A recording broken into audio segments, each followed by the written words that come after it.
No final dos anos 60, o Lacan nos alertou a respeito de que o laço social tinha mudado. O processo, o laço social está se alterando, né, a organização social já não é mais a mesma, né? Ele alerta para isso, ele diz, olha, né, nós temos aí alguns indícios, enfim, essa mudança no laço social, ele chama, né, que vocês já devem ter lido alguma coisa a respeito do declínio da função paterna. Né? O declínio da função paterna é onde o Lacan vai desenvolver a ideia de que há uma queda do simbólico enquanto organizador da sociedade. Ou seja, a verticalidade. Então, ele começa a apontar de que há um declínio, né? Um declínio da função paterna. O simbólico passa a não ser mais, né, o que vai organizar a sociedade. Importante lembrar que o simbólico justamente está todo dentro desse campo do sentido, do significado, né? A relação entre o significante e o significado, quer dizer, essa rede de significados que eu tenho acesso. A questão do sentido, a questão da compreensão. Isso para a gente aqui é fundamental para a gente poder entender um pouco do que seja a formação desses novos sintomas, considerando esse novo laço social, né? Tem tudo a ver, eu não tenho como entender o sujeito fora do laço social.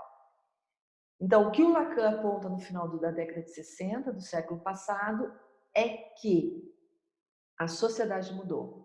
Ela não está mais organizada de forma vertical, mas passa a ser organizada de forma horizontal.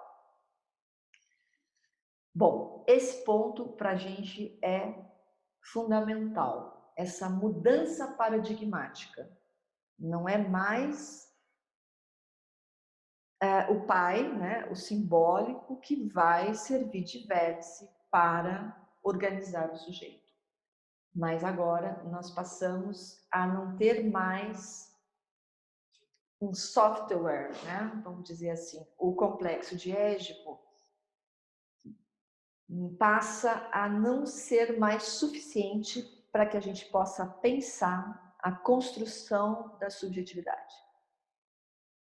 E é nesse momento que o Lacan, né, final dos anos 60, início dos anos 70, se vocês vão no seminário 20, mais ainda, é um divisor de águas, é ali onde ele começa a trabalhar a clínica do real. Ele vai dizer, a clínica do simbólico, a sua primeira clínica, já não dá conta, não é suficiente para tratar desse novo sujeito. Tá? Por quê? Porque esses sintomas, os novos sintomas que têm a ver com esse novo laço social, não estão ancorados no sentido, na compreensão, no saber.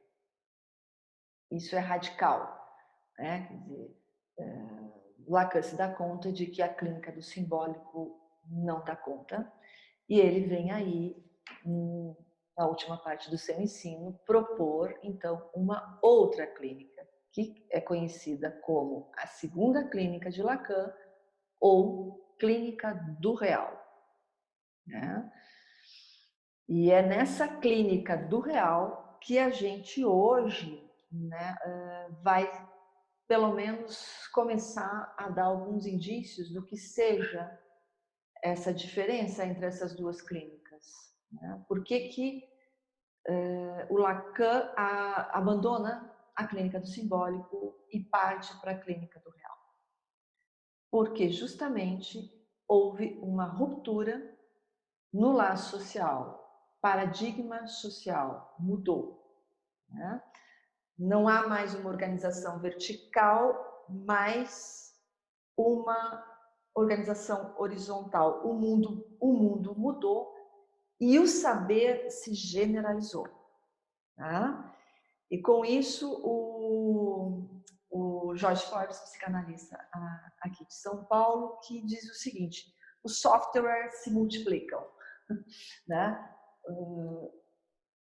Então, a segunda clínica do Lacan também é conhecida como uma clínica para além do Édipo.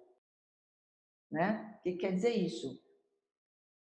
O software do Édipo já não é suficiente, já não dá conta para nos orientar na clínica psicanalítica.